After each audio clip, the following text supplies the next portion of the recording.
Asato ma sadgamaya, tamaso ma jyotirgamaya, mrityurma amritam gamaya. Om Shanti Shanti Shanti.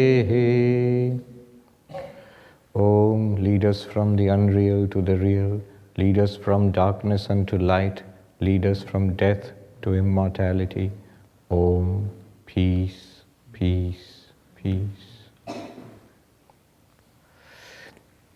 We will start with chanting Om for a couple of minutes, but do it at your own pace. So there is a continuous rolling Omkara going. Don't start with me, don't end with me. Start by yourself, end by yourself. Just do it for a minute or two.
Namaste and good evening, and welcome to the first session of this retreat on non-dual meditation.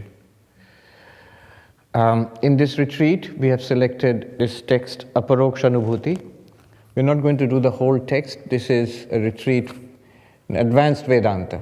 So, what we're going to do is the portion on non-dual meditation, specifically the verses from 100 to 144. Verses from 100 to 144. In Advaita Vedanta, the practice, what we actually do, are the well-known three things: hearing, reflection, meditation. Shravana, hearing. Hearing what? Hearing the Advaitic teachings. Basically, it means systematically studying Advaitic texts, Upanishads and other texts. Then reflecting on what? On what we have studied. Reflection will include trying to grasp it, understand it, assimilate it, to get clarity. And then meditating on the clarity thus obtained. This is Shravana, Manana, Nididhyasana. More technically, these 3 days serve 3 purposes. When the question is, what does the text say? So there are Upanishads. There's a book like Aparokshanubhuti. Vedanta Nama Upanishad Pramanam. Vedanta is the source of spiritual knowledge called the Upanishads. Plus a number of other books. For example, very well known is Bhagavad Gita, Brahma Sutras. And then the whole vast range of texts based on these primary texts. Now, what do these texts say? What's the central teaching of these texts? When the question is on the meaning of the texts, the message of the texts, put it all together, what's the central message of the text? That is what Shravana will give us the answer to that. Shravana, listening, studying it, will give us the answer. Which means at the end of the completion of the first stage, we should know what the text said. Suppose I don't know what Vedanta is. When I have heard Shravana, now I know what the text said. I know what the Upanishads say. I know what the Gita says, Brahma Sutra. All of them say the same thing. And what do they say? Tat Tvamasi, you are that. You might say that, then I've heard it, then I know the meaning of all the texts. No. When you are that, what is you, what is that, and how are you that, what is the point of it all of that, the details are there in the texts. So now you know the essence of the teaching. The basic teaching is now clear. The teaching is that you are Brahman, aham brahmasmi tattvamasi. That's the end of Shravana. The doubt about the import, the purport of the texts has been removed. What doubt has been removed? The pramanagata samshaya. Pramana is source of knowledge. What is the source of knowledge? Upanishads and other texts. And my doubt about the Upanishads and other texts was, what do they say? Now it's cleared. I can tell you what they say. They say, Tattvamasi, you are that. And you can say it with conviction, you can explain it also. How all these Upanishadic statements, how do they come together? What is the connection? How do they ultimately amount to that you are that? How do they amount to I am Brahman? Then you have finished the first stage. You have clarity about the source of the teaching, the pramana. Pramana is Upanishads, source of knowledge. Now what happens? Another question arises now. I know what the Upanishads teach, but I have doubts. I don't get it. I know Upanishads are telling me I am Brahman, but how am I Brahman? It does not feel like that. It does not seem like that. So doubt about the possibility. I know what the teaching is, but it's impossible. This is called asambhavana. Prameya samsaya or prameyagata samsaya, the doubt about the object of knowledge. I know what the teaching is, but what the teaching amounts to is that I am Brahman, that I doubt. I know what the text says, but I don't get it. Do you see the subtle difference between the two? Somebody can read a textbook and then he can tell you what the textbook says, but will say that I don't get it. I mean, the concepts are not clear to me. So this is the second question, and the answer to this second question comes through the process called mananam, reflection. A kind of a cognitive process where we ask questions and get answers, and you get clarity. So at the end of the first stage of listening, you know what the text says. You know what the teaching is. At the end of the second stage of reflection, you know you got clarity about it. You have understood. I know not only what the text says, but I have understood it now. You got clarity. Now, third question will come up. Because it's about ourselves, our own lives. It's about our own lives. I know what the teaching is. I understand it also. But my life has not changed. It's not a living truth to me. I cannot live it.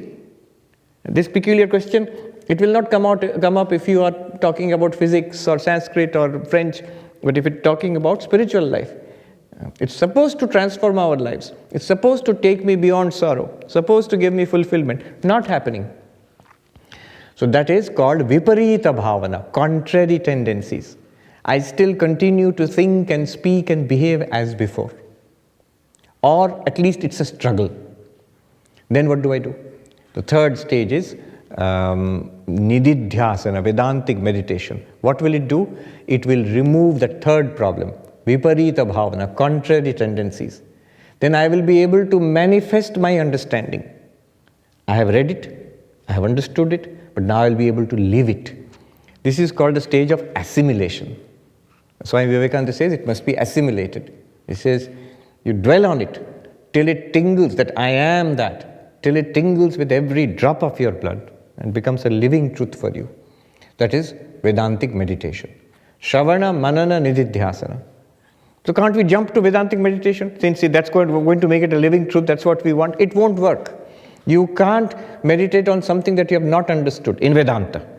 And you cannot understand something that you have not learned.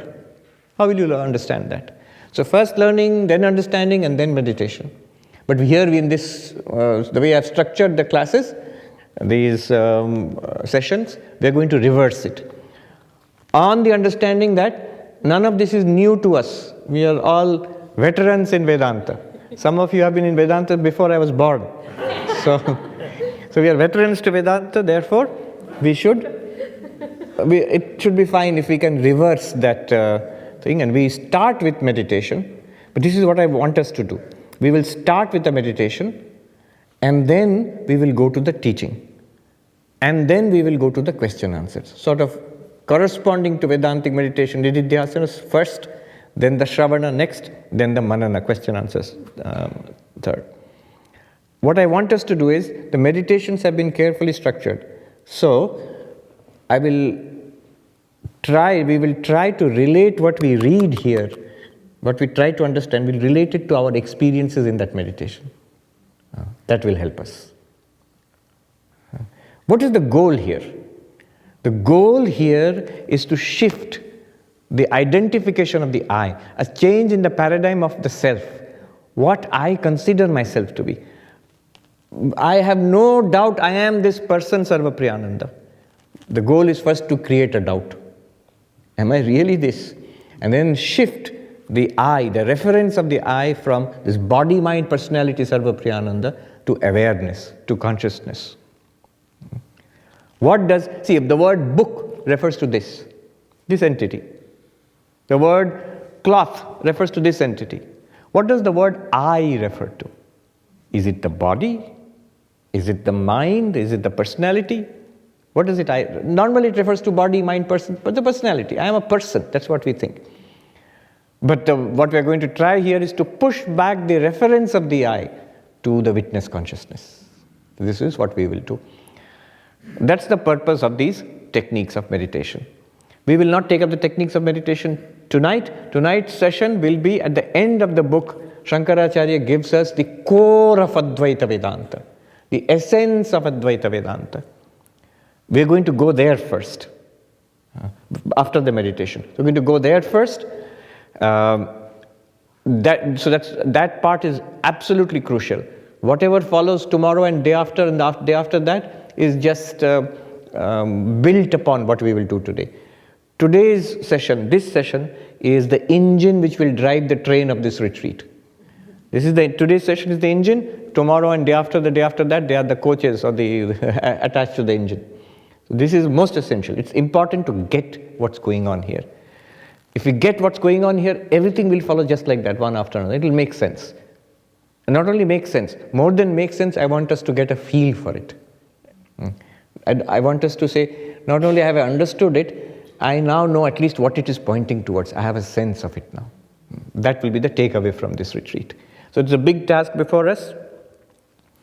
If I do not get what has been said here today, we can repeat it, but then the rest of the sessions will seem like a strain, or like like speculation, or like some kind of positive affirmation. But no, Vedanta proceeds on facts, the greatest of facts, which is the self. Okay. Now we will do the meditation. As you can see, I have a little bell here, and that bell will play a crucial part. This one.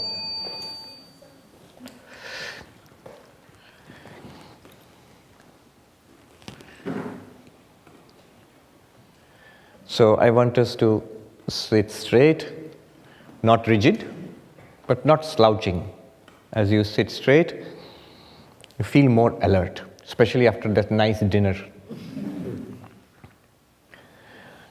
When you are ready, please close your eyes. Breathing normally. Let normal breaths come, normal in-breath, normal out-breath.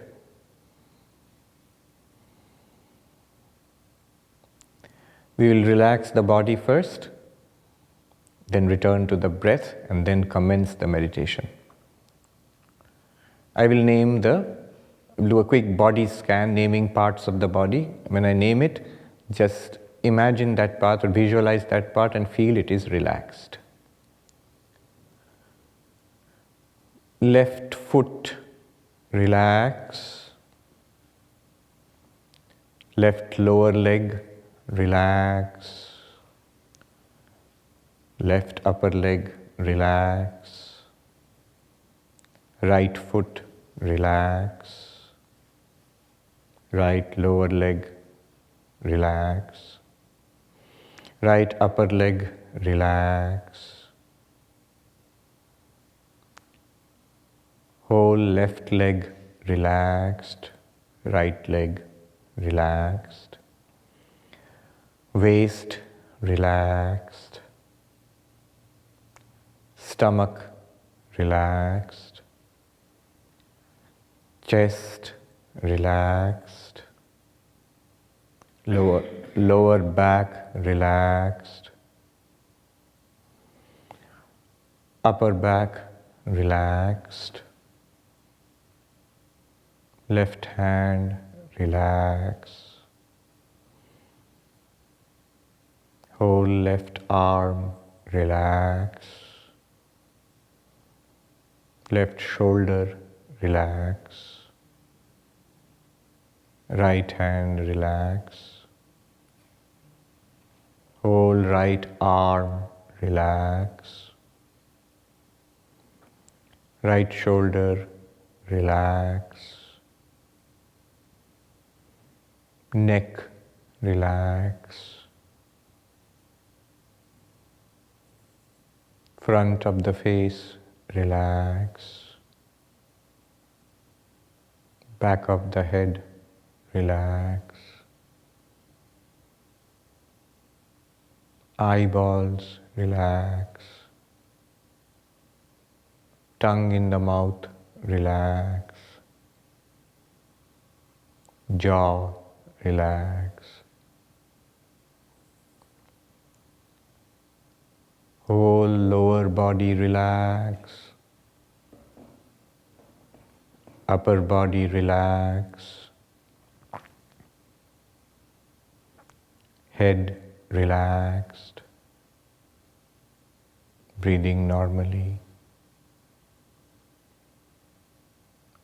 Whole body relaxed. Be relaxed. Don't be rigid. If there is a cough or a sneeze or a desire to move, adjust. Don't be rigid. Don't be tight. Breathing normally. In breath, out breath. Whole body relax.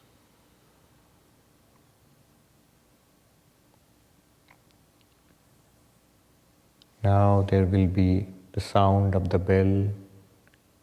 Listen to the sound of the bell as it goes on and fades away.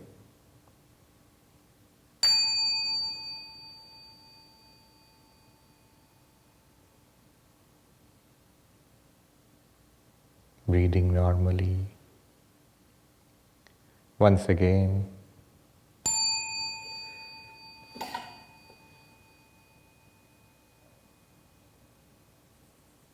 Listen till the sound has faded away completely.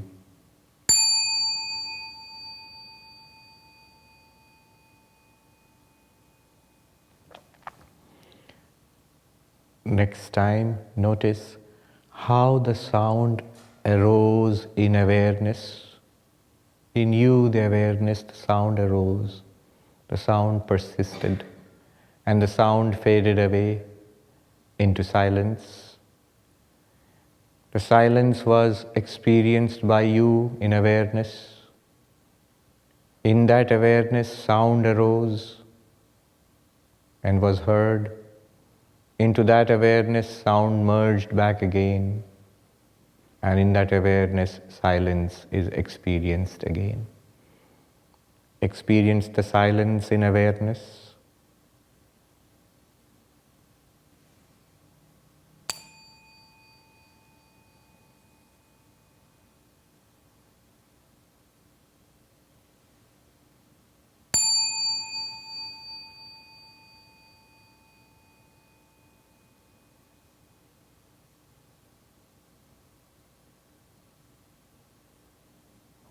Breathing normally.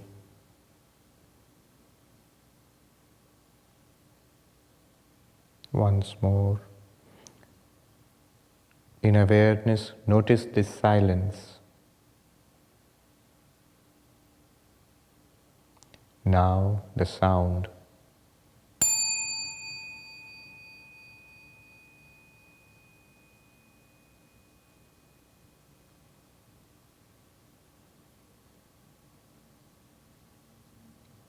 To awareness, there is silence.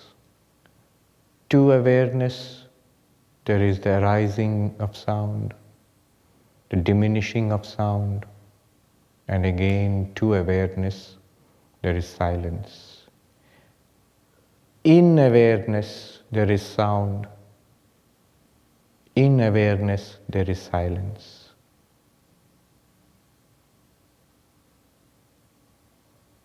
I am the awareness which experiences the silence before and after the sound. And I am the awareness which experiences the sound.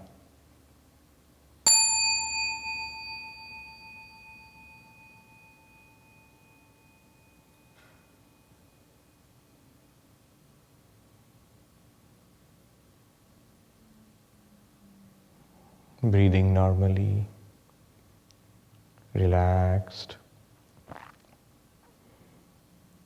Now gently become aware, open to the other sounds in the room. Sounds in the room, sounds outside the room.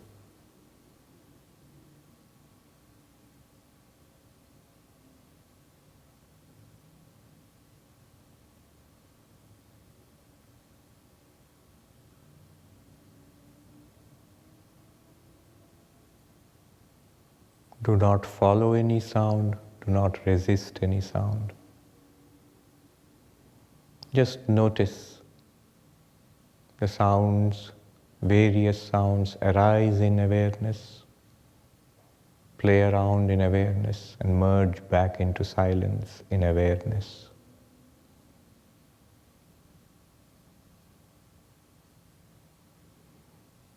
In me, the awareness, various sounds arise and fall again.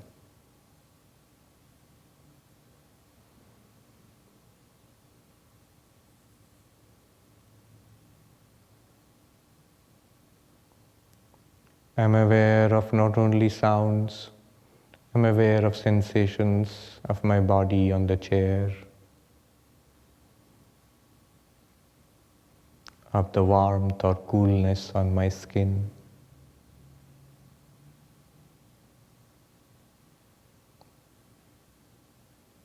All of these sensations are arising in awareness just like the sound and are disappearing back into awareness just like the sound.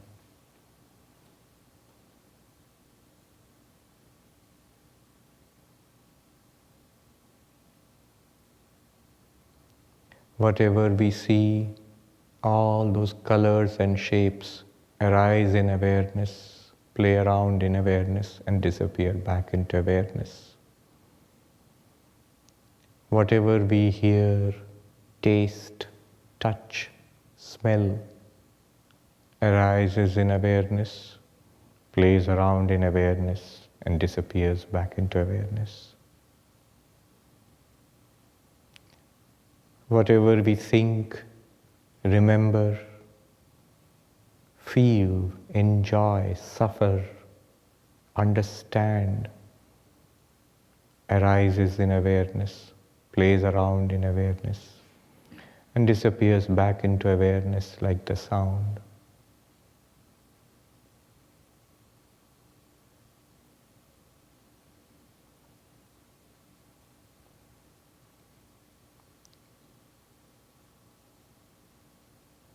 Once more we will hear the sound of the bell, and after the bell sound fades away, we will gently open our eyes, and when we open our eyes, forms will appear before us, sounds we will hear, touch, taste, smell. All of them will continue. Just as right now in awareness the sound appears and disappears, so also as we move out of the meditation, the whole world will appear in awareness, play around and disappear and reappear in awareness. I continue to be the same awareness which I am now. At the end of the sound, we will gently open our eyes.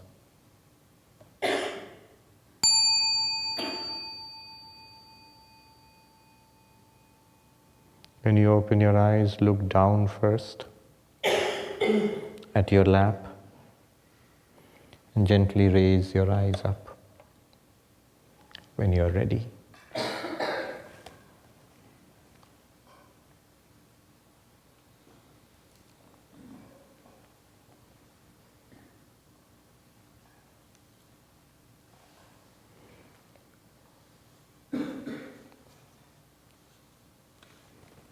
The real value of this meditation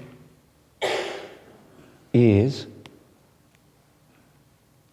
to note that the sound which you experienced, this sound,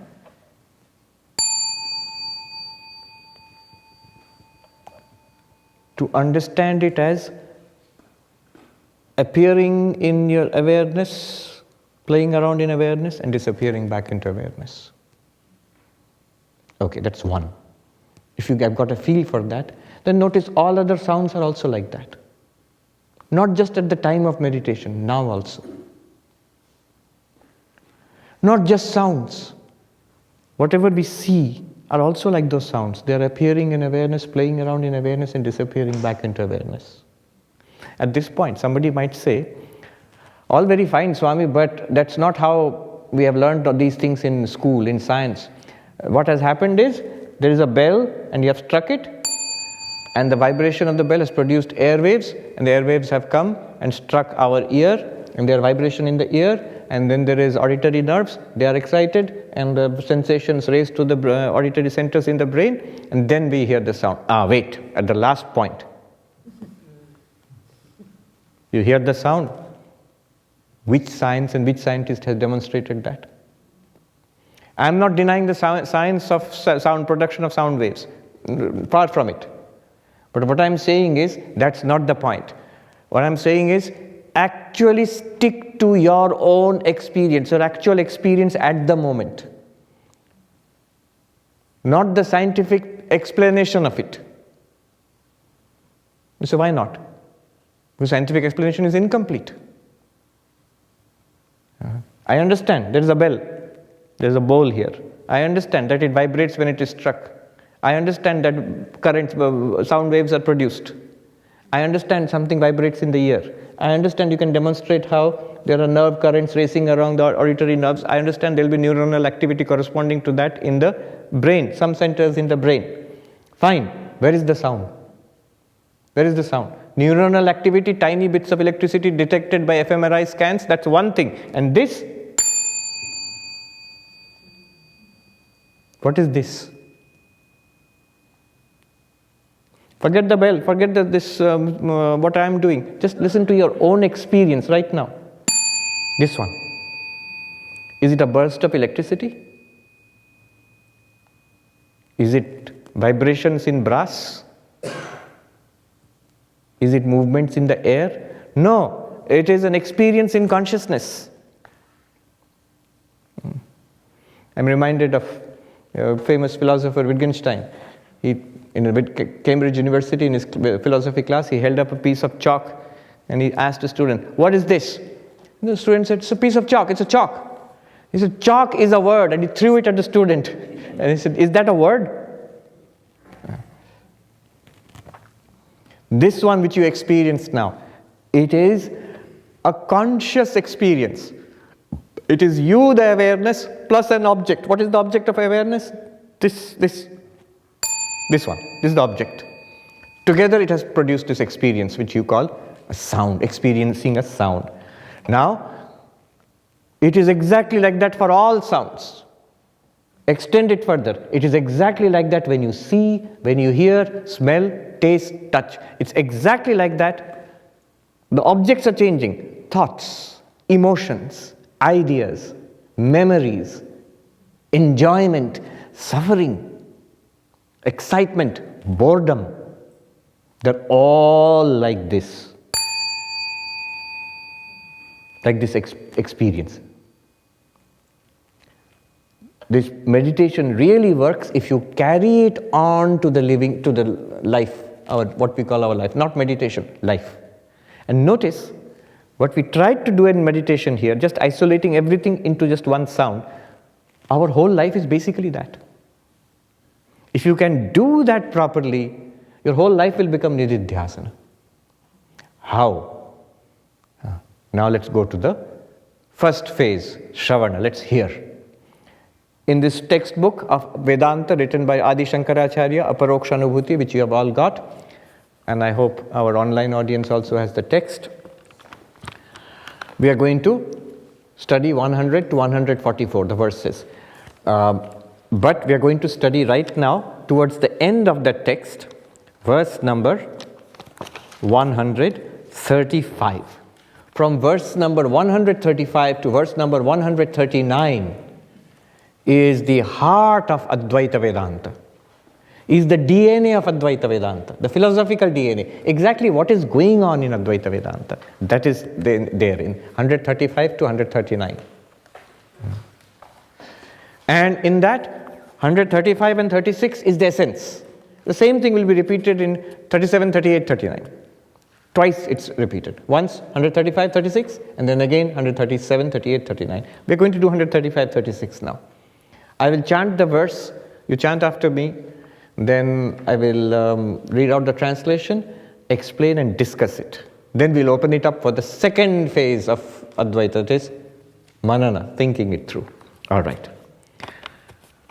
Karye karanata yata, karye karanata yata, karane nahi karyata, karyane nahi karyata, karanatvam tato gacchet, karanatvam tato gacchet, karyabhave vicharatah, karyabhave vicharatah. Cause inheres in the effect, but not effect in the cause. Therefore, causality is lost in the absence of the effect. This is the analysis. Vicharata, by analysis. So, what does it mean? I'll explain. In the effect, there is the cause.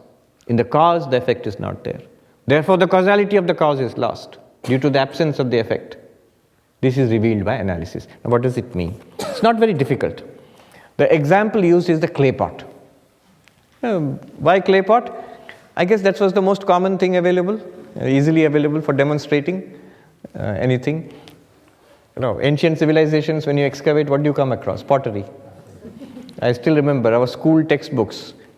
The Indus Valley civilization, Saraswati civilization, now it's called Saraswati civilization. Earlier we used to learn Harappa, Mohenjo-daro civilization. And the first thing is we had to go through boring pages about this kind of pottery, that kind of pottery. But yes, so the pots. Now a clay pot. So there is a pot. You start with a pot. Stage 1. Stage 2, we are told, this pot is made of clay. This pot is actually clay. Clay has been used to produce this pot. The clay has been shaped into this pot. So this is called cause in the effect. Pot is the product, the effect. And the material cause, technically in Sanskrit, upadana karana. Material cause means the stuff which is used to make something else. So like wood, this table, this is the table, product. What is the material cause? Wood. We say, touch wood. So, in the pot, you're holding the pot, but we are told, here is something called clay. Clay is the cause, pot is the effect. Okay? The next, this is second stage. We have been introduced to the cause. Third stage is, there is actually no pot in the clay. I'll repeat that. It's a sudden move and it's subtle. There is no pot in the clay. What does it mean? Here you do a little bit of analysis. You take the pot and look at it carefully. It's clay. Outside is clay. Inside is clay. Top is clay. Bottom is clay. In fact, it's clay through and through. There's no part of the pot which is not clay. Now, in the pot which is clay through and through, let me ask the question, where is the pot then? You say, no, the whole thing is pot, but the whole thing is clay. Well, it's clay and pot too. Can you show them separately? I can show you the bowl and the base separately. They're separate. But can I show you the bowl and the brass which makes the bowl separately? No. You cannot say it is brass and a bowl. And means two entities. I can say it's a bowl and a base. Two entities. But bowl and brass? No, they're not two entities. Clay and pot? No. It is clay only. The moment you say it's clay, the whole thing is clay. Where is the pot? Is the top part called pot? Is the bottom part called pot? Is any part of that clay called pot? No. You might say, but there's a form. Is the form called pot? You say, yeah, the form is called pot. If I take the clay away, will the form be called pot? Will there be any form left? No. Even the form is nothing but clay. The pot is a name given to a certain form imposed upon the clay, and then a certain use. The potter shapes the clay and makes a pot out of it, and then you call it a pot, and you can store water in it or milk in it, or you make it a flower pot or something like that. So there is a name, a form, and a use. But the material, all of it is clay. At no point is there anything called pot as a material. So yeah, that's simple enough. All right? But notice, it's simple, but we have already achieved something interesting. We made the pot disappear. We thought, here is a pot, a solid entity in my hand. I'm still holding it. But now we are saying, the moment you introduced clay, there is no other solid entity in your hand apart from the clay. It is clay plus an ephemeral name, form, and use. In Sanskrit, nama, rupa, vyavahara. This name, form, and use is called name, form, and functionality. Vyavahara is a wide term. It includes many things. Transaction, use, functionality. This name, form, and functionality is called Maya. The substance itself is clay. And then you give it a certain form and give it a certain designation and use it in a certain way. So, but the point to be noted here is, in the clay there is no entity called pot. Is it that the pot is something contained in that clay? No. Is it something apart from the clay? Not at all. Is there a pot other than the clay? No. Is there a pot inside the clay? No. Is it on the top of the clay? No. Is it bottom of the clay? No. If you put all the clay together, is it a pot? No. So there is no entity called pot in clay. In karana, there is no karya. Karya means product. In the cause, there is no product. In the cause, there is no effect. But in the cause, if there is no effect, then what is the cause a cause of? Cause and effect. This is the cause. Cloud is the cause. Rain is the effect. Then if there is no rain, clouds, if you say cloud is the cause, cause of what? Cause of what? What did it cause? What did it produce? If you say there is no pot in the clay, in that case, the clay is not a cause anymore. What did we define the cause as? The material out of which something is made. But we say nothing has been made. So, but pot has been made. Where is the pot? Whatever you show me will be clay. No. Clay with a certain shape. That certain shape, good, certain shape. Is that certain shape something other than the clay? No. Clay with a certain name. Can the name stand by itself if you take away the clay? No. Will it hang in the air? Pot? No. So, there is no effect in the clay. There is no pot in the clay. In that case, clay is not a cause. What was produced from the clay? Nothing. Although there is a pot. Remember, You are not denying the pot will not disappear. You can still see the pot, you can still call it a pot, and you can still store water in it. Don't be nervous. It will not suddenly develop a leak because you have done Vedantic analysis on it. The pot has disappeared vicharataha, in analysis, not in practical use. In practical use, the world will continue even after you realize Brahman. Everything will continue. Your own body will be there, mind will be there, memory, everything will be intact. So, karanatvam tato gachet. The causality of the cause is lost. That you cannot designate the clay as a material cause of some new real entity anymore. It is just clay. When is the causality of the cause lost? When you can no longer detect any effect. Detect means not with your eyes. With your eyes you will see the pot. But vicharata, in analysis, nothing is left. All right, this is an example. Let me do it actually, graphically, physically with the bowl. Here is a bowl, step 1. Step 2, this bowl is made of brass. Brass is the material cause, bowl is the effect. Brass is cause, bowl is effect. Step 3. So, there is no bowl in the brass. For this, you have to do a little bit of analysis. First, see thoroughly. Wow, wherever you touch this bowl, it's brass. Here is brass, inside is brass, bottom is brass, inside this bowl is also brass, top is brass. All of it is brass.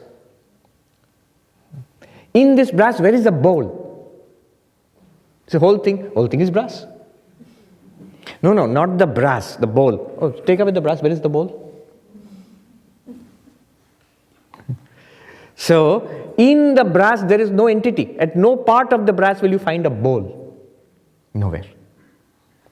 In that case, the brass is not the material cause of an entity called bowl. The causality of the brass is lost in the absence of the bowl upon analysis. What remains? Brass alone. Okay.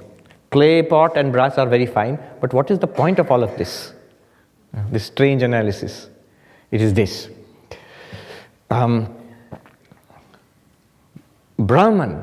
as pure being. So you first take step 1, you take the bowl or the pot. Step 1, take the universe. Take this. And then step 2, notice there is Brahman, being, existence in everything that we experience. Whatever you see exists. Whatever you hear, smell, taste, touch exists. Whatever you think, at least the thoughts exist. Even a concept like number 1 or number 2 numbers exist. Even a fictional character like Harry Potter has fictional existence. Some existence. So existence pervades all experience of the universe, like clay pervades the pot. Number 3, in existence there is no universe. Just like in the clay, there is nothing called a pot. In the brass, there is no such thing called a bowl. In being itself, in existence itself, there is no entity called a universe. In something like pure being, a pure existence, are there pots and bowls? Are men and women? Are there plants and stars and quasars? If you think of existence as an ocean, in something like pure being, in the being, are there like entities apart from the being? Apart from being, nothing is existent. Apart from existence, just like apart from the clay, pot disappears. Apart from existence, what will happen to any existent entity? It will disappear. What is the opposite of existence? Non-existence. If you take away existence from something, what happens to it? It disappears. In existence, in Sat, there is no entity called the universe. Therefore, existence, Brahman, Sat, is not the cause of the universe. The causality of Brahman is lost in the absence of the effect universe. Therefore, Brahman alone exists, universe is an appearance. Upon analysis, but practically, universe will continue. You can see it, you can experience it, you can linguistic designation, vyavahara. Linguistic designation will continue. Use will continue. You can still drive your car, you can pay for money with your credit card and whatnot. Everything will work. Even after Vedantic analysis, even after you say it's all existence and... Okay, now even this, follow this carefully. We will relate it to the experience which we all had. Follow carefully. Even this existence, Brahman, this is the general idea. Now make it more personal. Instead of saying universe exists, just look at our experience of life itself. This is the universe to us. What is universe to us? This. Hall, sky, lake. But more than that, let me say, it is a hall in my experience.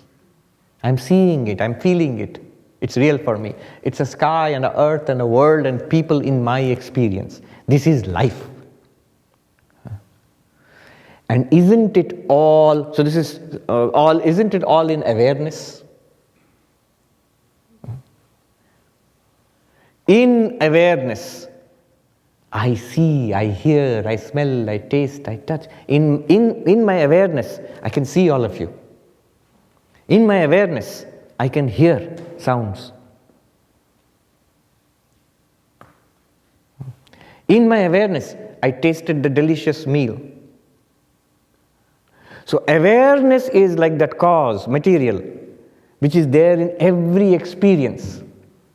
What is an experience? Now it will make sense. Consciousness or awareness plus object is experience. Awareness plus some form is seeing, the experience of seeing. Awareness plus a taste is the experience of tasting. Awareness plus a sound is the experience of hearing. So in every experience in life, there is awareness. In your experience, every experience you have is pervaded by awareness. Just like this bowl is pervaded through and through by brass. Just like the pot is pervaded through and through by clay. Every experience of what you call your life is pervaded through and through by awareness. Okay? This is stage 2. Stage 3. In you, the awareness. There is no experienced universe. In awareness, let me ask you, put it this way. In awareness, is there, say for example, this might be puzzling, but it's pretty easy actually. If I put it this way, you will find it very easy to understand. In awareness, is there, say, a human being? So, of course, there it is. But if the material cause of this experience is awareness only, then how can it be that, see, this human being is 80 kilograms and 5 feet 10 inches? Is awareness 80 kilograms? Is awareness 5 feet 10 inches? No. This taste of coffee. In awareness, I experienced coffee. Taste of coffee. The taste of coffee, which was a part of my experience, is pervaded through and through by awareness. But now I'm going to the third stage and saying, does awareness taste like coffee? Is there coffee in consciousness? Is a part of consciousness coffee? No. That sounds like a ridiculous question. How can there be coffee in What I'm saying here is, the form of a man, 80 kilograms and 5 feet 10 inches, appears in awareness, no doubt. And you can call it a man, it will behave like a man. But it is through and through awareness only. The taste of coffee, the flavor of coffee, aroma of coffee, the heat of the coffee appears in awareness. I can see it, I can smell it, I can taste it. But it is through and through awareness only. This is not easy to grasp. If you grasp it, you're on the verge of enlightenment. So, one teacher warned, beware. One Buddhist teacher warned, do you really want to walk through these gates? Because if you do really walk through it once, you cannot undo it. It's done forever. The universe will disappear. There will be no pot left anymore. It will clay only. Though it will all appear. And therefore, awareness, there's no causality in awareness. So let me repeat the steps. Matching it with clay pot, and on this side, awareness universe. Clay pot, awareness, universe. There's a pot. Here is the universe, world. This, by universe, what do I mean? Our experience of life. Your whole life. Whatever you have experienced, and whatever you will or you can experience. So on one side pot, one side your experience of life. Second stage, we introduce clay. Clay is the cause of the pot. Clay is the material out of which the pot is made. Clay is the cause, pot is the effect. Awareness is the cause, your life is the effect. Why? How did we define experience? Awareness plus object is equal to experience. Consciousness plus object is equal to E, experience. Consciousness plus object is equal to experience. Awareness plus object is equal to experience. Is that correct? Awareness plus object is equal to experience. That means the pot is, we examine now, stage 3. The pot is through and through clay only. Top, bottom, inside, outside is clay only. Every experience you have, inside, outside, above, below, whatever it is, it must be awareness only. Each stage you have to think it through. If you think your taste of coffee is something other than awareness, you wouldn't be aware of it. It wouldn't be there in your experience. There would be no experience of it. That does not mean you stop experiencing a pot. That does not mean you stop experiencing coffee. Third stage will be, if through and through it is clay only, there is no pot in the clay. Through and through there is awareness only, there is no universe in awareness. There is no man, no woman, no coffee, no... because if you put it that way, to say, it will be like saying, if you see there's a man in awareness, and awareness, man is constituted of awareness, then man is 80 kgs, awareness is 80 kgs. Coffee is very strong, awareness is very strong? No. It's an appearance in awareness, just as the pot is an appearance in the clay. And a superimposition, a name and form given to the clay, as name, form and use. Then the universe, whatever you call every object in awareness, is a name, form and use given to awareness. But awareness itself is the underlying reality. Then fourth stage, clay is not the cause. The causality of clay is lost because there is no pot. The causality of awareness is lost because there is no universe. In analysis, not in experience. In experience, you will continue to experience a pot, you will continue to experience the universe. You will continue to experience, use the pot and use the word pot, and you put water in the pot. Similarly, you will continue to drive your car and spend your money and talk to people. All of that will continue. And you can use language also. This using language, experiencing the forms and transacting with it and giving, so Dhamma Rupa Vyavahara, this is called Vyavaharika Satyam, transactional truth. And the underlying awareness, the reality through and through, is Paramarthika Satyam, the absolute truth. Okay, let me make it even more personal. Now relate it to the experience we had in meditation.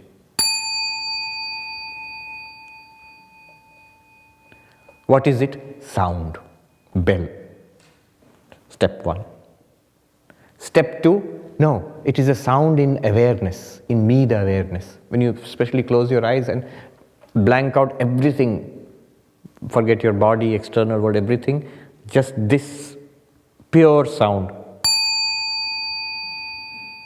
And I said, notice, it arises in awareness, it plays around in awareness and disappears back into awareness.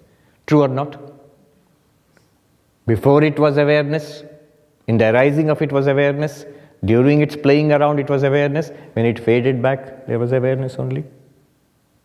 True or not? Then what is this sound? It is awareness plus this object called sound which came up in awareness. And this object called sound is just like the pot. Just as the pot is nothing but clay through and through, this object called sound in your awareness is nothing, every bit of it is awareness. You, the awareness, are appearing in the name, form and playing around of the sound. And in the awareness there is no sound.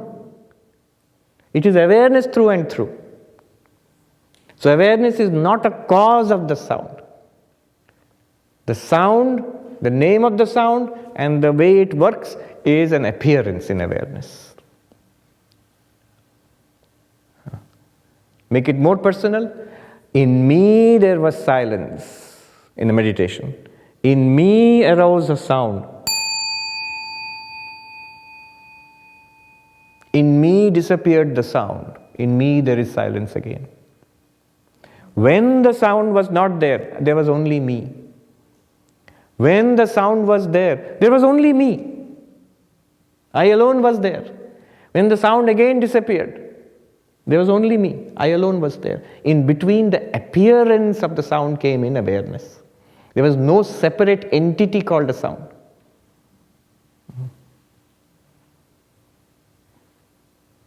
And now take it out to the universe.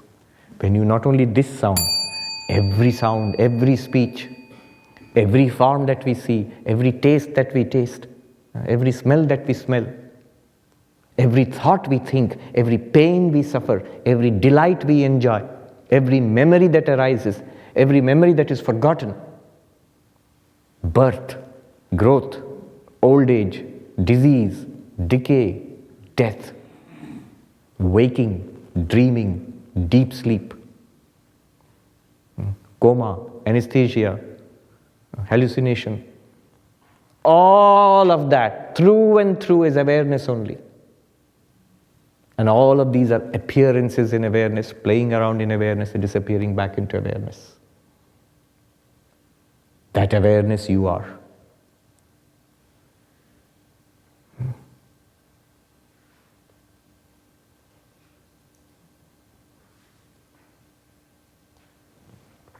Not easy, no? Difficult. How will you do this? Refer back to the experience of the sound in your meditation and use the example of the clay pot. Go through the stages. Pot, clay in the pot, but no pot in the clay. Therefore, clay alone.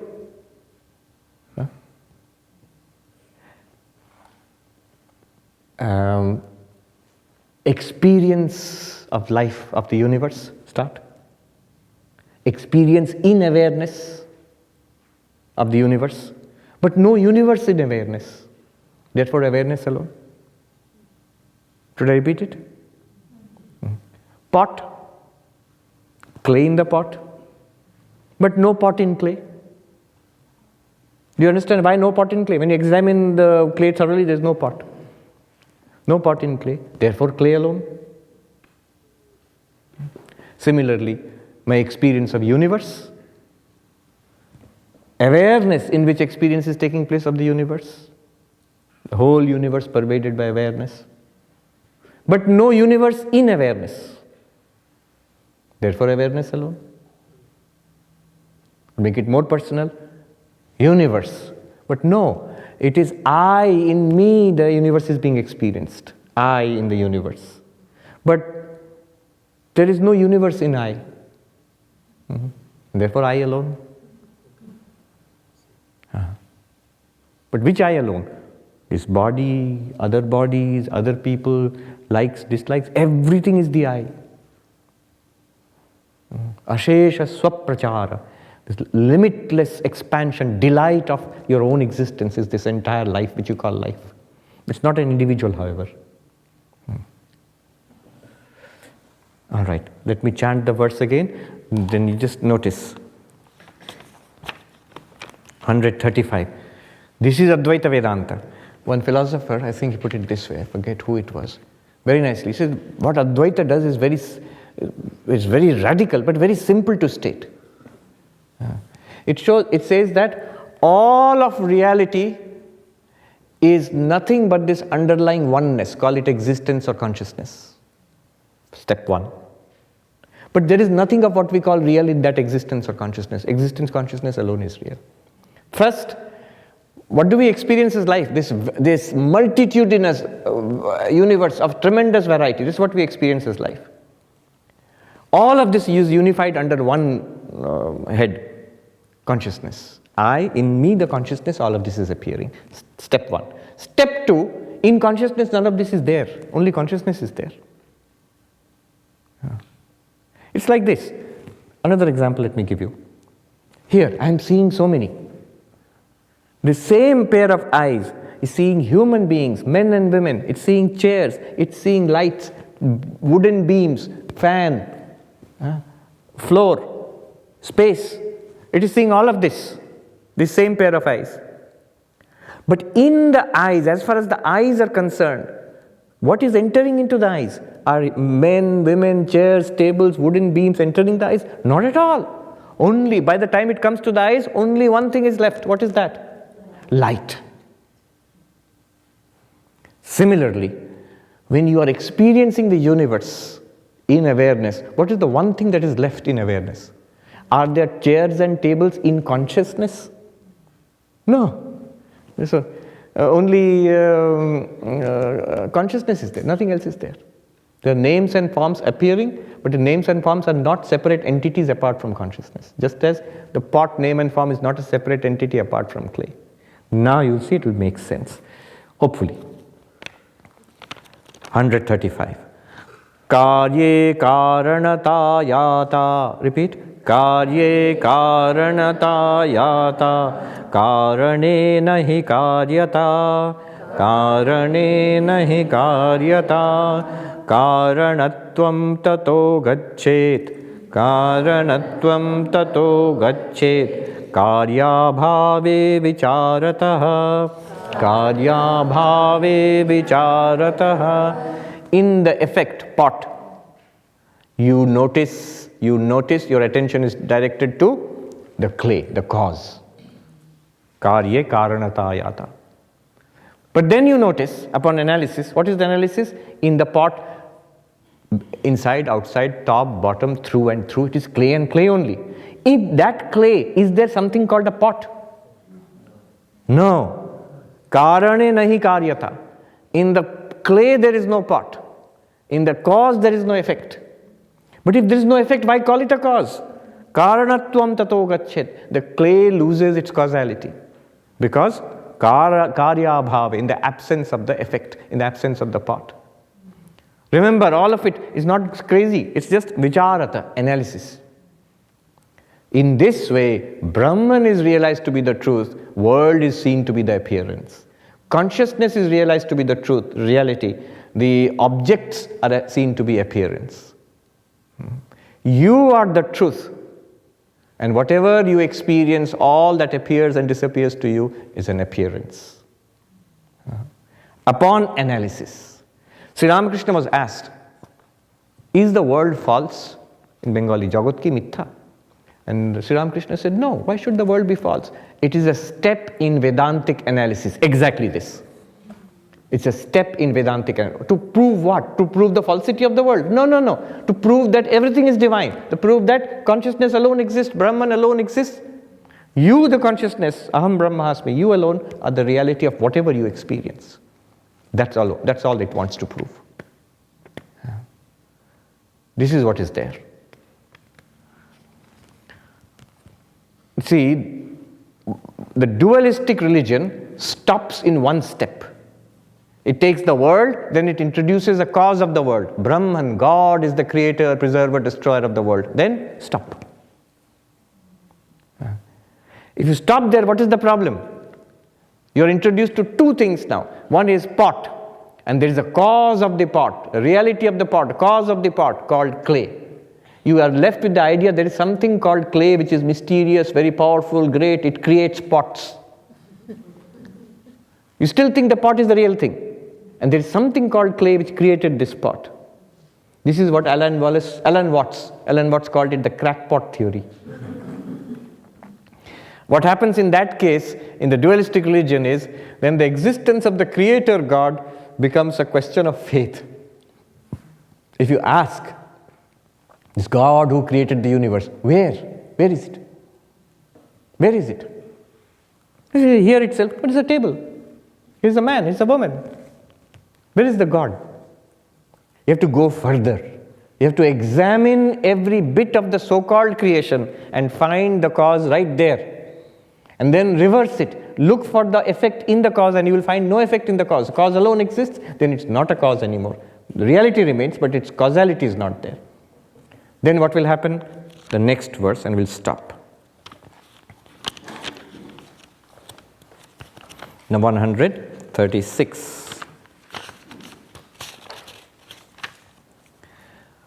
Atha shuddham bhaved vastu, atha shuddham bhaved vastu, yadvai vacham agocharam, yadvai vacham agocharam, drashtavya mridghate naiva, drashtavya mridghate naiva, drishtantena punah punah, drishtantena punah punah. Then that pure reality, Brahman or pure consciousness, which is beyond speech, alone remains. This should be understood again and again through the illustration of earth and pot, clay and pot. What happens? Atha shuddham bhaved vastu. The pure reality alone remains. What is pure reality? Beyond any concepts of cause and effect. Karya karana vilakshana atma. Consciousness, being beyond causality. Nothing originated in it, nothing ceased in it, Brahman alone existed. This is called Shuddha Vastu, the pure reality. What is it to me? It's you. That's who you are. Gaudapada Acharya in the Mandukya Karika, the most extreme verse of that very extreme text. Na nirodho na cha utpatti, na baddho na cha sadhaka, na mumukshur na vai muktaha, ittesha paramarthata. What is spiritual life? There is no cessation of samsara. My God, no moksha then, no freedom from samsara, no cessation of samsara, you are saying. No, there is no cessation of samsara. Why? Because there is no beginning. That which has no beginning, how can it cease? Samsara never originated. It was pure consciousness through and through. What samsara will cease? It's like saying the sky is blue in daytime. But actually it's not blue, it looks blue. Now, how will you scrub the blue color out of the sky? The question is meaningless because there is no blue color in the sky. It looks like that. Samsara appears, but it's not the reality. What's the reality? You are the reality. Na utpatti na nirodho na cha utpatti. There is no cessation of samsara. There is no beginning also. It need not cease. Why should samsara cease? It never began. But then what about us? We are all bound. That's why we have come to this retreat. Na baddho, nobody is bound. Nobody is bound. We are pure consciousness. No, but we are all practicing so many spiritual disciplines. Sadhaka.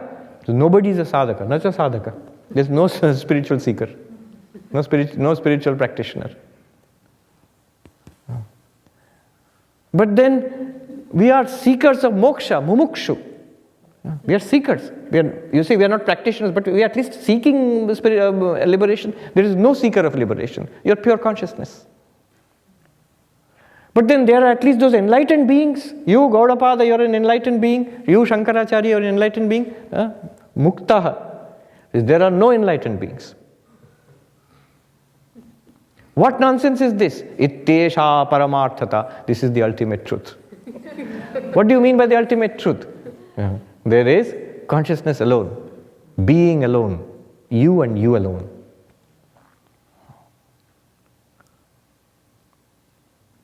So the freedom from the pot is not by breaking the pot, by realizing the clay alone existed. And the pot will appear, you can call it a pot, you can happily put milk or water in the pot, there is no problem. Similarly, consciousness alone existed, you are that, samsara will appear in it. Body will appear, people will appear, responsibilities will appear, come and go. You are entirely free of it. One sign that you are free of it is everything is temporary. They appear just like this sound. You, the awareness, silence was there, silence was there. Then sound was there. Then silence was there. During the silence, consciousness was there. During the sound, consciousness was there. After the sound, consciousness was there. You, the awareness. That's all what it always has been. So what is the sound? It's like a magical display of consciousness to itself as sound. What is samsara? It's a magical display of consciousness, you, consciousness, Brahman, Atman, whatever you call it, to yourself. But remember, it's not an individual you. It's nothing to be egotistic about. It's exactly the same for everybody. Atachit shuddham bhaved vastu, the pure reality. What is the pure reality? Brahman. What is it to you? You are that pure reality. And one sadhu, I still remember his voice in the Himalayas, he'd say things like this and then close the book and chuckle and look at us and say, Badi hi ulti darshan hai Mahatma ji. This is a very paradoxical teaching, O monks. Tum jano ya na jano, tum mano ya na mano, tum hi Ram. Whether you know it or you do not know it, whether you accept it or you do not accept it, you are Rama, you are God. God means one with God, that's pure consciousness. Yeah. All right, we'll stop here. There's time for a couple of questions. Where should we go for the questions? There is a microphone right behind, on my right there. The podium is there. Yes, you'll come. Who is there? You are coming. And then you can line up there. Yes. The takeaway always is to relate it to your experience, in meditation. The meditation which you have, are you able to relate it? Sit as awareness, let the sound arise, let the sound play around, let the sound disappear. How is that experience any different from anything in life? What you call life is basically an extension of that experience. Add to that sound other sounds. Add to other sounds sight, smell, taste, touch. Add to that thoughts, feelings, a personality, tensions, anxieties, fears, story, narrative, health, disease, community, world. Same thing. Underlying it is all one consciousness. This is what is being said. This is the essence of Vedanta. And this is what we will build upon. And he says, Drishtantena punah punah. Use the clay pot example again and again. And we did the meditation. So use the clay pot example, use the meditation example. See the relationship between the meditation example and the clay pot example.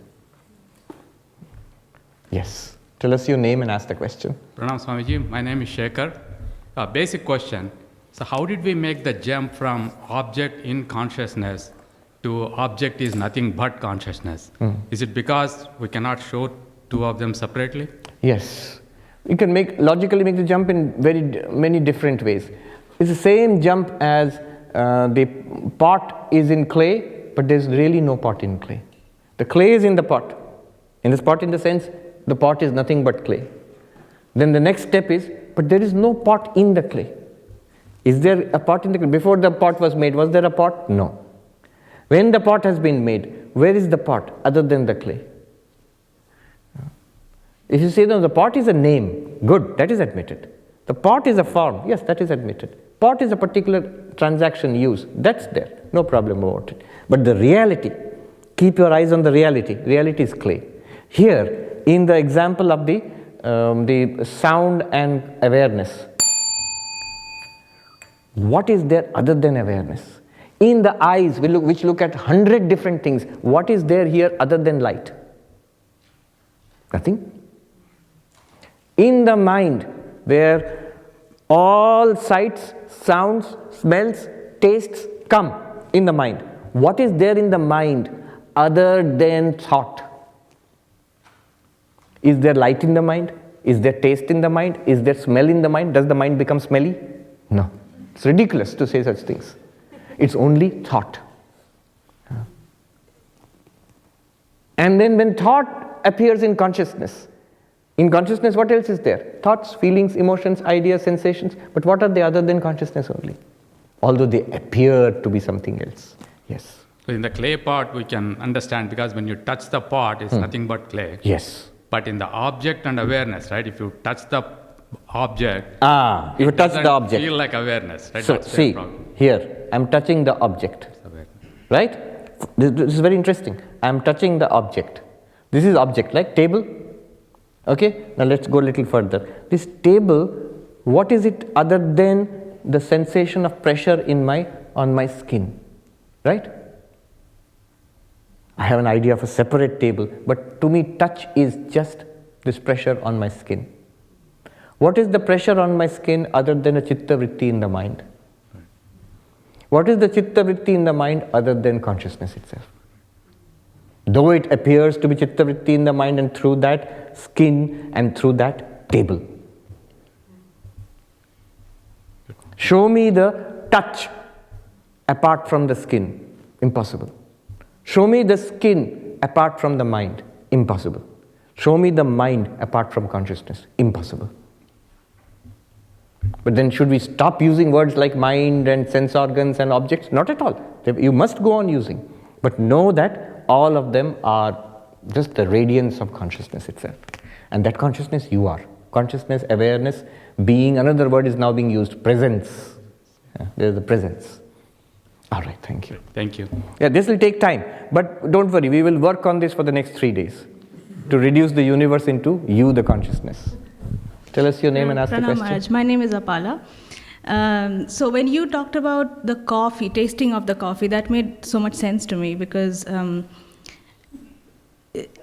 and the way you explained it, it made me immediately realize that there is no coffee, it's my experience of coffee. Now, what also it made me think of is the Kantian idea of noumena, In other words, all experience is my awareness of objects. In other words, there is no way for me to know an object really, or access an object really, except for my experience of that object. So, how? I guess the broader philosophical question is, how is that different from the Kantian phenomena? And the second thing is, why is that supposed to be a notion of empowerment rather than of limitation? Like, why can't I just say that I'm not able to access external reality as it is, and I'm sort of bound within my own awareness? Yes. Two good questions. One is the Kantian idea of the thing in itself. So there are objects. And all I'm experiencing of the so-called object is my own experience of it. So there are certain categories of experience according to Kant, and through that all experience is filtered. But Kant stops there. This is the beauty of Advaita Vedanta. Advaita Vedanta asks the further question that how is all of this possible? And comes to the understanding of the ground of all experience as awareness. If you're just analyzing the objective universe, you will end up with a thing in itself, with an intuition of the real self, without any possibility of ever knowing it. But Advaita Vedanta says, this whole universe is known. The self is known.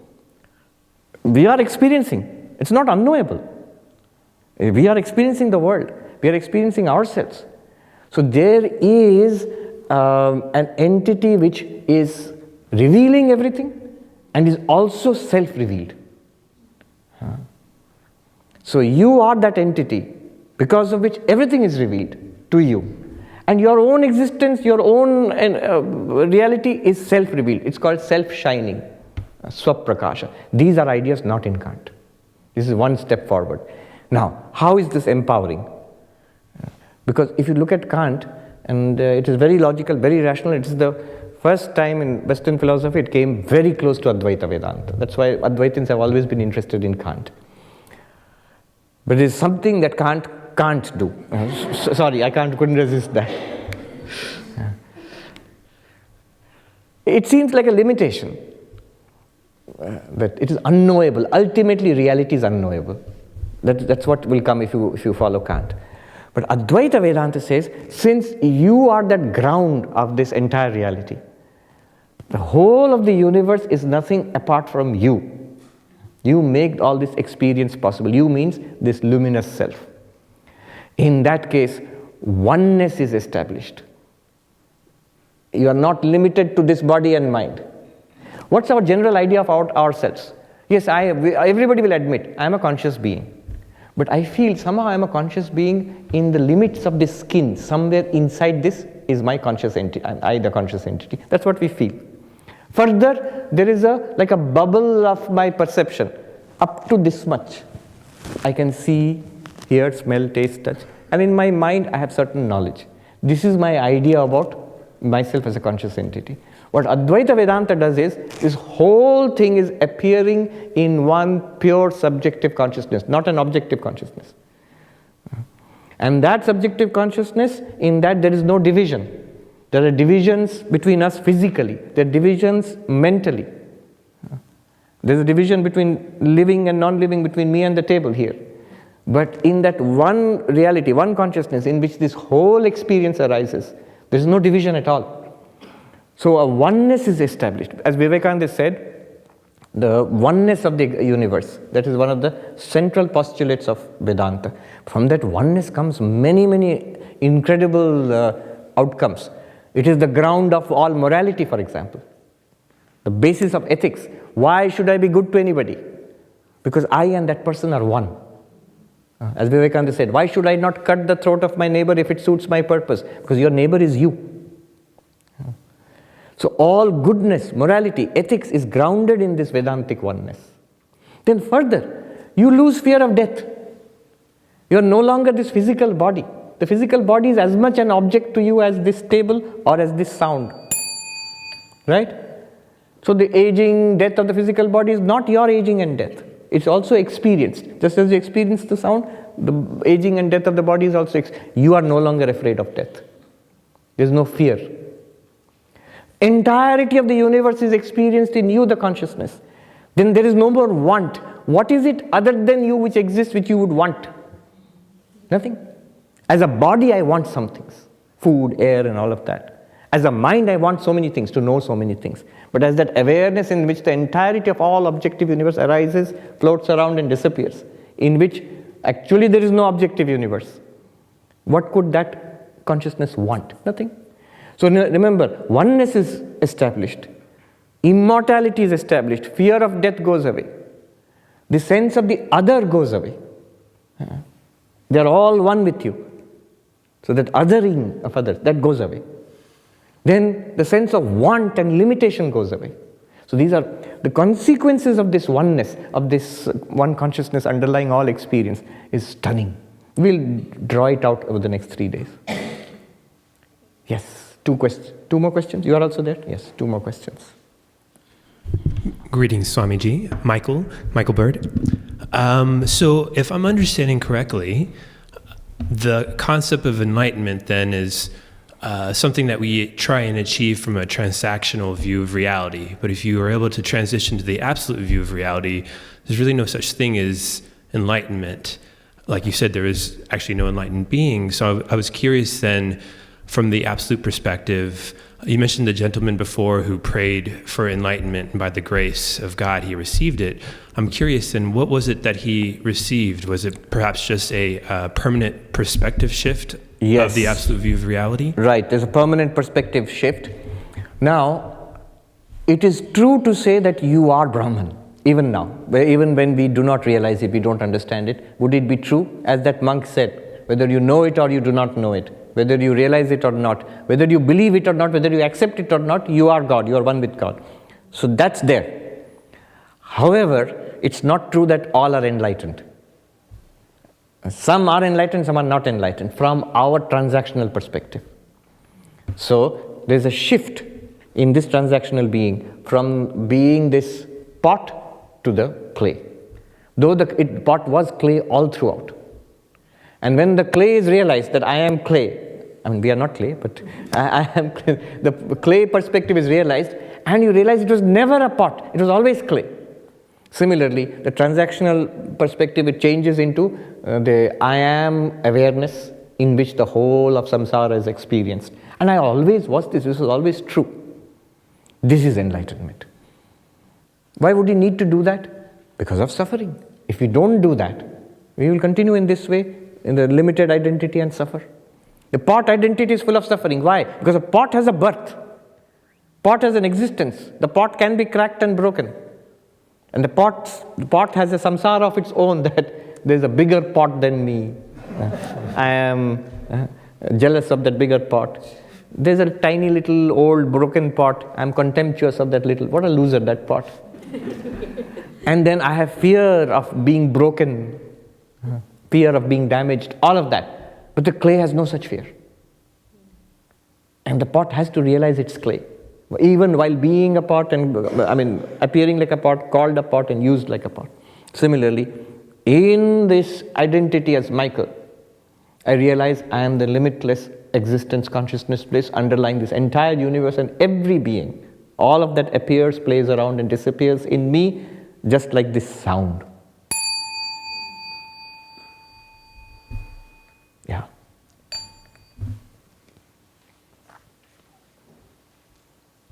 Pranam Swamiji, my name is Prakhyat. So, just wanted to clarify my understanding. Like you said, just like we can say that clay takes the shape of a pot, do we also say that awareness takes the shape of a sound or an image or a sensation? And if awareness itself is becoming all these things,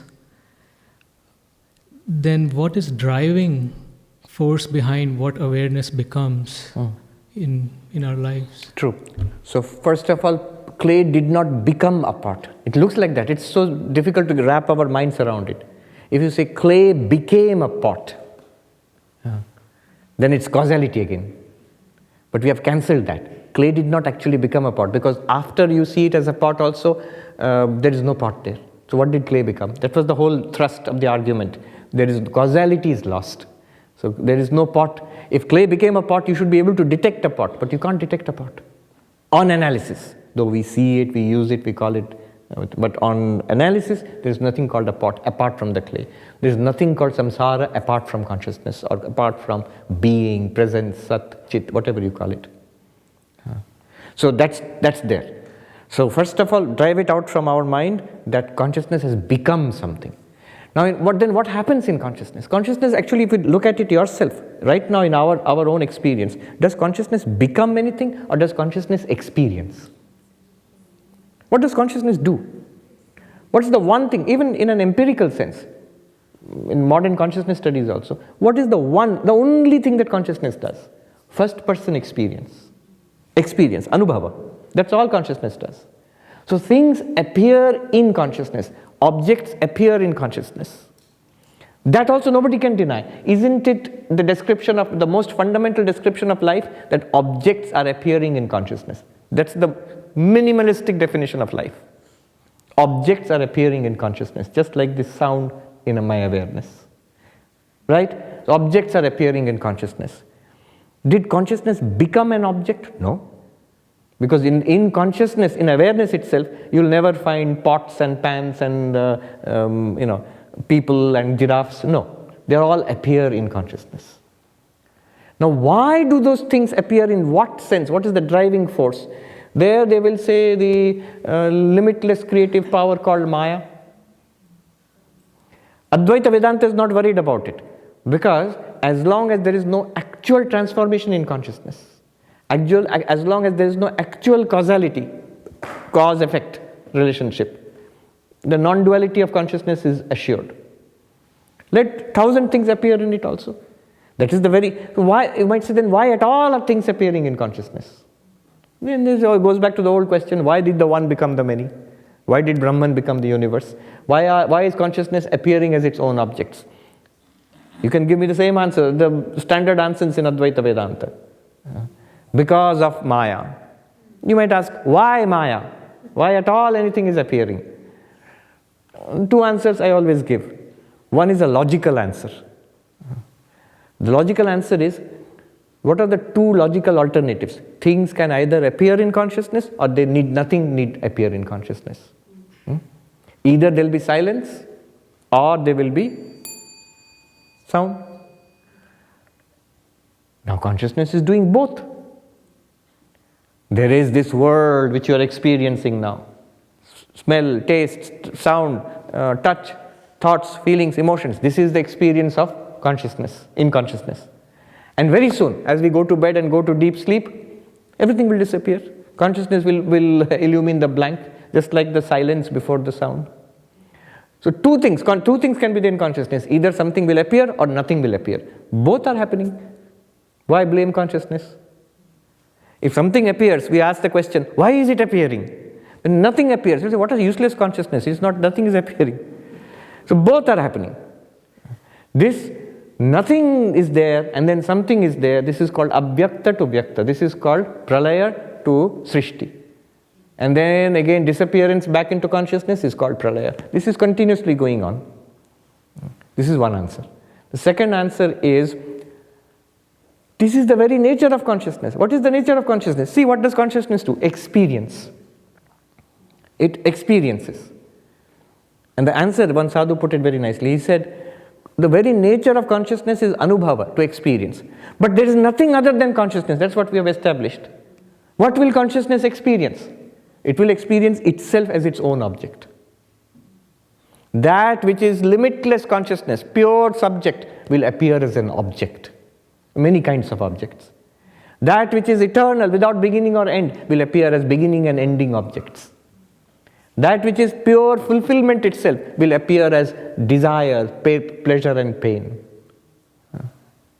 So, that is the very nature of, that is Gaudapada's answer. Devasyesha svabhavayam. This is the very nature of the shining entity. Deva. What is that Deva? You. This is your very nature, to experience yourself as this universe. Yeah. One more question. Okay, last, but we have run out of time. Swamiji, my name is Vijay. In the first example, the clay and part. The microphone is speaking. In the first example, the clay and part, it is very obvious, and we can logically, we can feel and see clay and part. And now going to the next level, the awareness and sound. Sound we can experience, but awareness is a little bit, we need a little bit of thinking. The reason is, so we can experience clay and pot. Pot is objective. Yeah, here's a pot. Clay is also objective. We can experience it. Now when you come to sound and awareness, this meditation which we did, this one is objective.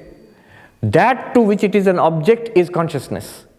As you said, it is difficult to grasp because you cannot grasp it. But you cannot deny it also. Otherwise, what is experiencing? What is experiencing? If you gave the completely scientific explanation of the whole process. Here is an entity, it has been struck, it vibrates and it produces sound waves. Then there's what? Tympanum. It vibrates here and then it leads to neurons being activated. And then, where is that sound? We never come to the sound at all. Because that's where, the hard problem of consciousness comes up. David Chalmers and all, but that right now the biggest question. So, consciousness is not an objective thing. It's not an object. Everything is an object to consciousness. But then how can you speak about consciousness? But you are experiencing it. How do you account for this sound which you are experiencing now? How do you explain it? Your own conscious experience, how will you explain it? The scientific explanation stops short of consciousness. But clearly you are having a conscious experience. Yes. So consciousness has to be admitted. Consciousness cannot be denied. If you could catch it, it would be easy. Then you need not have this class. The only way it can be caught as, I am that. Not as an object. Everything is an object to you, but you are not an object. You have to leave it at that. Yeah. Otherwise you won't get sleep at night. Actually, my question is the next one. Yes. Thing is, now, how do we know that we are starting to get it? It is definitely not an intellectual thing. It is intellectual, but the next step, it's not only intellectual. We will try to get it intellectually, but we will deepen that intellectual understanding. How will you deepen it? Because it is experiential. This one, is it intellectual? No. Experiential. Yes. This experience itself is what we must study. We will keep coming back to it tomorrow, day after that, trying to get it. How is this exactly the same as every experience in life? And then, how is all these experiences, they're all grounded in consciousness? Step 1. Step 2, how These objects are actually not in consciousness. Only consciousness is in consciousness. That one consciousness in consciousness, I am. Then next you have to extend it. How does it solve our problems? You can easily answer the questions. How does it solve the problem of fear? How does it solve the problem of death? How does it solve the problem of desire? How does it solve the problem of anger? How does it solve the problem of grudges, unhappiness? How does it solve the problem of national politics and identity politics and war? What does it do? This thing. We will have to extend it. Good. Enough for tonight. I should not use up everything tonight itself. Om Shanti Shanti Shanti Harihi Om Tat Sat Shri Ram Krishna Arpanamastu.